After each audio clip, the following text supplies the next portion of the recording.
ماں اور وقت۔ میری شادی کو 21 سال گزر گئے تھے۔ آج میری بیوی چاہتی تھی کہ میں کسی اور عورت کو باہر رات کے کھانے کے لیے لے کر جاؤں۔ میری بیوی نے کہا کہ وہ مجھ سے محبت کرتی ہے، لیکن وہ یہ بھی جانتی ہے کہ وہ دوسری عورت بھی مجھ سے بہت محبت کرتی ہے۔ وہ عورت بہت خوش ہوگی اگر میں اس کے ساتھ کچھ وقت گزاروں گا۔ وہ دوسری عورت جس کا ذکر میری بیوی کر رہی تھی، وہ کوئی اور نہیں، میری اپنی ماں تھی۔ وہ 19 سال پہلے بیوہ ہو چکی تھی، لیکن میرا کام اور پھر میرے 3 بچے میرے لیے بہت بڑی ذمہ داری تھے کہ میں بامشکل ہی اپنی امی سے مل پاتا۔ اس رات میں نے اپنی امی کو کال کی، انہیں کھانے کے لیے مدعو کیا۔ انہوں نے مجھ سے پوچھا کہ میں ٹھیک ہوں، کیونکہ آج سے پہلے میں نے کبھی ان کے لیے شاید ایسے وقت نہ نکالا تھا۔ میں نے انہیں بتایا کہ میں ان کے ساتھ کچھ وقت گزارنا چاہتا ہوں۔ وہ سن کر بہت خوش ہوئی، کیونکہ اتنے سال بعد انہیں اپنے بیٹے کے ساتھ وقت گزارنے کا موقع ملا تھا۔ جمعہ کے دن آفس سے فارغ ہو کر میں انہیں لینے کے لیے پہنچا۔ میں کچھ گھبرا رہا تھا، کیونکہ کچھ بھی ہو، اتنے سال بعد اپنی امی سے ملنے میں نے بہت ہچکچاہٹ محسوس ہو رہی تھی۔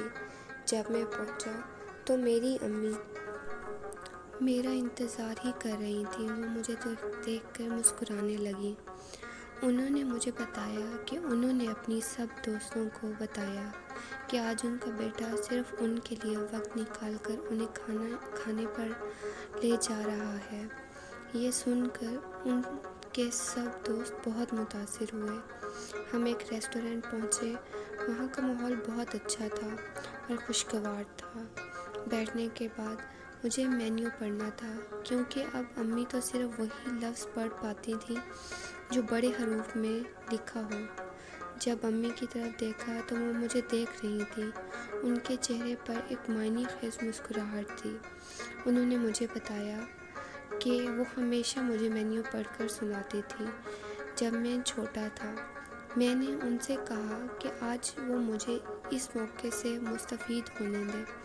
کھانے کے دوران ہم نے بہت ساری باتیں کی، ایک دوسرے کی زندگیوں کے بارے میں بھی بات چیت کی۔ جب ہم گھر پہنچے تو انہوں نے کہا کہ میں تمہارے ساتھ دوبارہ جاؤں گی، لیکن اس دفعہ میں تمہیں دعوت دوں گی۔ میں راضی ہو گیا۔ جب میں گھر پہنچا تو میری بیوی نے مجھ سے پوچھا ہماری ملاقات کیسی رہی۔ میں نے کہا بہت اچھی، میری سوچ سے بھی زیادہ اچھی۔ کچھ دن بعد اچانک میری امی کو ہارٹ اٹیک آیا۔ وہ اس دنیا سے رخصت ہو گئیں۔ یہ سب اتنا اچانک ہوا کہ مجھے ان کے لیے کچھ کرنے کا موقع ہی نہیں ملا۔ کچھ دن بعد مجھے ایک لفافہ موصول ہوا۔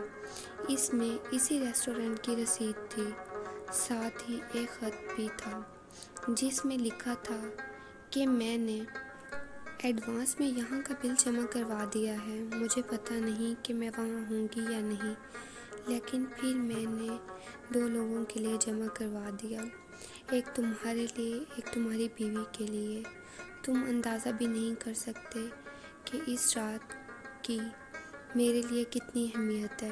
میں تم سے بہت پیار کرتی ہوں میرے بیٹے۔ اور اس وقت مجھے اندازہ ہوا کہ وقت پر پیار کا اظہار کرنا کتنا ضروری ہے، خاص کر اپنی فیملی کو وقت دینا جس کے وہ حقدار ہیں۔ زندگی میں فیملی سے زیادہ ضروری کچھ بھی نہیں ہے۔ میری آپ کے لیے یہی نصیحت ہے کہ اپنی فیملی کو وقت دیں، کیونکہ اس وقت کو پھر کبھی کے انتظار پہ نہیں چھوڑا جا سکتا، کیونکہ پھر کبھی شاید وقت تو ہو پر وہ نہ ہو جسے اس وقت کی ضرورت تھی۔